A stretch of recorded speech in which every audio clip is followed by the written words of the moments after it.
Assalamualaikum warahmatullahi wabarakatuh. Kami dari kelas 11 Hotel 1. Izin memperkenalkan diri, nama saya Reni Latifah. Izin memperkenalkan diri, nama saya Shelina Marselim. Perkenalkan nama saya Dede Derajat. Izin memperkenalkan diri, nama saya Yusuf Maulana. Di sini kami akan menjelaskan tentang hak atas kekayaan intelektual. Pertama, pengertian haki yang akan dijelaskan oleh Shelina. Pengertian haki menurut para pakar sebagai berikut. 1. Menurut Ismail Soleh, haki adalah pengakuan dan penghargaan pada seseorang atau badan hukum atas penemuan atau penciptaan karya intelektual mereka dengan memberikan hak-hak khusus bagi mereka, baik yang bersifat sosial atau ekonomis.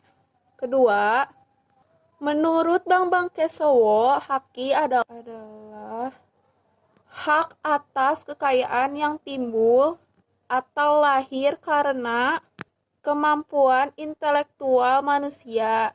Yang ketiga, menurut Adrian Sutedi adalah hak atau wewenang atau kekuasaan untuk berbuat sesuatu atas kekayaan intelektual tersebut, dan hak tersebut diatur oleh norma-norma atau hukum-hukum yang berlaku.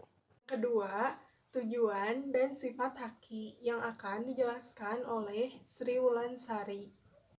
Tujuan dan sifat haki. 1. Mencegah adanya kemungkinan pelanggaran haki milik orang lain. 2. Meningkatkan daya saing pangsa pasar. 3. Bisa dijadikan sebagai bahan pertimbangan dalam menentukan strategi penelitian bisnis dan industri di Indonesia. Hak atas kekayaan intelektual memiliki dua sifat, yaitu 1. Memiliki jangka waktu tertentu atau terbatas. Apabila jangka waktunya sudah habis, hasil penemuan tersebut akan menjadi milik umum. Akan tetapi ada juga haki yang jangka waktunya bisa diperpanjang. Contohnya adalah hak merek. 2. Bersifat eksklusif dan mutlak. Haki bersifat eksklusif dan mutlak artinya tidak ada satu orang pun yang boleh melanggar hak kekayaan intelektual milik orang lain. Prinsip-prinsip haki yang akan dijelaskan oleh Dede Derajat. Prinsip haki. 1. Prinsip ekonomi. Prinsip ekonomi yakni hak intelektual berasal dari kegiatan kreatif suatu kemauan daya pikir manusia yang dideskripsikan dalam berbagai bentuk yang akan memberikan keuntungan kepada pemilik yang bersangkutan. 2. Pemilik keadilan. Pemilik keadilan yakni di dalam merupakan sebuah karya atau orang yang bekerja membuahkan suatu hasil dari kemampuan intelektual dari ilmu pengetahuan, seni, dan sastra yang akan mendapatkan perlindungan dalam pemiliknya. 3. Prinsip kebudayaan. Prinsip kebudayaan yakni perkembangan ilmu pengetahuan, sastra, dan seni untuk meningkatkan kehidupan manusia. 4. Prinsip sosial. Prinsip sosial mengatur kepentingan manusia sebagai warga negara, artinya hak yang diketahui oleh hukum dan telah diberikan kepada individu merupakan suatu kesatuan sehingga perlindungan diberikan berdasarkan keseimbangan kepentingan individu dan masyarakat. Klasifikasi hak kekayaan intelektual yang akan dijelaskan oleh Yusuf Maulana. Klasifikasi hak kekayaan intelektual. Hak cipta. Hak cipta merupakan salah satu jenis hak kekayaan intelektual. Namun, hak cipta berbeda dengan hak kekayaan intelektual lainnya. Karena hak cipta bukan merupakan hak monopoli untuk melakukan sesuatu, melainkan untuk mencegah orang lain yang melakukannya. Sifat hak cipta. Hak cipta dianggap sebagai benda bergerak dan tidak berwujud. Hak cipta tidak dapat disita kecuali jika diperoleh secara melawan hukum. Hak-hak yang tercangkup dalam hak cipta. A. Hak eksklusif. Yang dimaksud dengan hak eksklusif dalam hal ini adalah bahwa hanya pemegang hak cipta yang bebas melaksanakan hak cipta tersebut. B. Hak ekonomi dan hak moral. Hak ekonomi adalah hak untuk mendapatkan manfaat ekonomi atas ciptaan, sedangkan hak moral adalah hak yang melekat pada diri pencipta atau pelaku. 5. Dasar hukum hak kekayaan intelektual di Indonesia yang akan dijelaskan oleh Sri Wulansari. Intelektual di Indonesia. 1. Undang-Undang Nomor 19 Tahun 2000 tentang Hak Cipta. 2. Undang-Undang Nomor 14 Tahun 2001 tentang Paten. 3. Undang-Undang Nomor 15 Tahun 2001 tentang Merek. 4. Undang-Undang Nomor 29 Tahun 2000 tentang Varietas Tanaman. 5. Undang-Undang Nomor 30 Tahun 2000 tentang Rahasia Dagang. 6. Undang-Undang Nomor 31 Tahun 2000 tentang Desain Industri. 7. Undang-Undang Nomor 32 Tahun 2000 tentang Tata Letak Sirkuit Terpadu.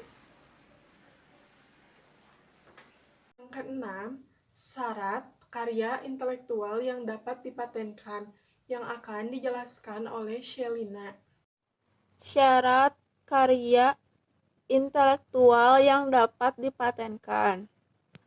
Ada beberapa kategori karya atau penemuan yang dapat dipatenkan. Dengan kata lain, tidak semua hasil penemuan bisa dipatenkan. Suatu karya yang dapat dipatenkan harus memenuhi beberapa persyaratan secara substantif yaitu sebagai berikut. 1. Bersifat baru. Hasil karya intelektual belum pernah dipublikasikan terlebih dahulu, baik dipublikasikan di media apapun. Adapun langkah yang harus segera diurus agar memperoleh hak paten dengan mengajukan permohonan. Setelah mengajukan permohonan, akan memperoleh tanggal penerimaan jika karya intelektual dipublikasikan sebelum tanggal penerimaan. Maka, permohonan bisa gagal. Kedua, bersifat inventif. Prinsip memperoleh hak paten. Paten haki bersifat inventif atau kemampuan untuk menciptakan, merancang sesuatu yang sebelumnya belum pernah ada. Paten hanya diberikan pada karya intelektual, hanya diberikan pada penemu yang memiliki person skilled the art. 3. Bersifat aplikatif. Maksud aplikatif, hasil penelitian yang ditemukan dapat dilakukan secara berulang-ulang. Dapat juga diartikan memiliki tingkat kemanfaatan bagi masyarakat. Semakin hasil penemuannya digunakan masyarakat luas, mengindikasikan bahwa penemuannya berhasil sebagai solusi atas permasalahan yang muncul. Karya intelektual memiliki syarat konsisten, tidak mudah berubah-ubah. Prosedur mengajukan permohonan haki yang akan dijelaskan oleh saya sendiri. Permohonan haki. Syarat mengajukan permohonan hak paten haki karya intelektual harus benar-benar terbarukan. Artinya, belum ada yang pernah mengajukan sebelumnya. Untuk mengetahui apakah karya kita terbarukan atau tidak, kita dapat melakukan pengecekan dokumen paten di database DJHKI dan kantor paten di luar negeri. Jika karya kita belum bersifat terbarukan, maka proses selanjutnya adalah membuat proposal pengajuan paten. Setelah dilakukan penelusuran dan dapat diyakini bahwa invensi yang akan dipatenkan masih mengandung kebaruan, maka langkah selanjutnya adalah membuat spesifikasi paten yang terdiri dari 1. Judul invensi, latar belakang invensi yang menerangkan teknologi yang ada sebelumnya, masalah yang terdapat pada teknologi tersebut. Yang kedua, uraian singkat invensi yang menerangkan secara ringkas mengenai fitur-fitur yang terkandung dalam menyusun invensi. Yang ketiga, uraian lengkap invensi yang menerangkan mengenai bagaimana cara melaksanakan invensi. Yang keempat, gambar teknik jika diperlukan untuk menerangkan invensi supaya lebih jelas. Yang kelima, uraian singkat gambar untuk menerangkan mengenai gambar teknik yang disertakan. Yang keenam, abstrak, yaitu ringkasan mengenai invensi dalam 1 atau 2 paragraf. Yang ketujuh, klaim yang memberi batasan mengenai fitur-fitur apa saja yang dinyatakan sebagai baru dan inventif oleh sang inventor, sehingga layak mendapatkan hak paten. Persyaratan lain berupa persyaratan formalitas. Persyaratan formalitas tersebut adalah 1. Surat pernyataan hak, yang merupakan pernyataan permohon paten bahwa ia memiliki hak untuk mengajukan permohonan paten tersebut. Yang kedua, surat pengalihan hak, yang merupakan bukti pengalihan hak dari inventor kepada pemohon paten.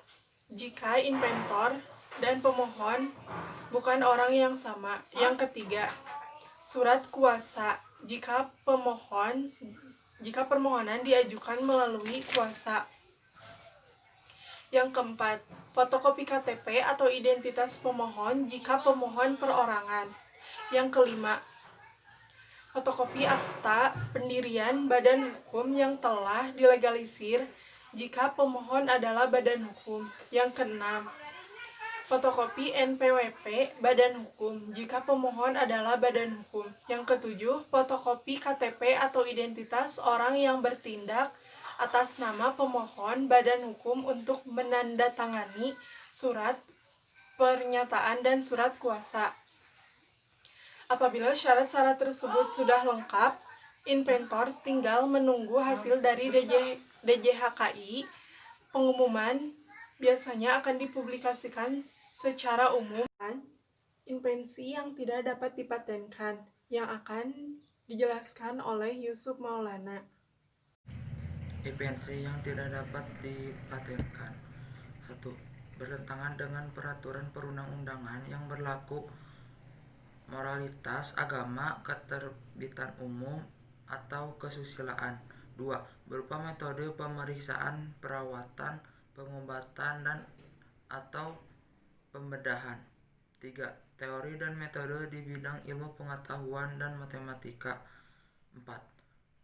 Semua makhluk hidup kecuali jasad renik serta proses biologis yang esensial untuk memproduksi tanaman atau hewan. Terakhir, pemeliharaan haki yang akan dijelaskan oleh Dede Derajat. Paten. Pemegang hak paten juga berkewajiban untuk membayar biaya tahunan pemeliharaan paten sampai dengan tahun terakhir masa perlindungan. Jika hak paten membayar biaya pemeliharaan selama 3 tahun berturut-turut, maka paten akan dianggap batal demi hukum. Sekian dari kelompok kami. Maaf apabila ada salah-salah kata. Wassalamualaikum warahmatullahi wabarakatuh.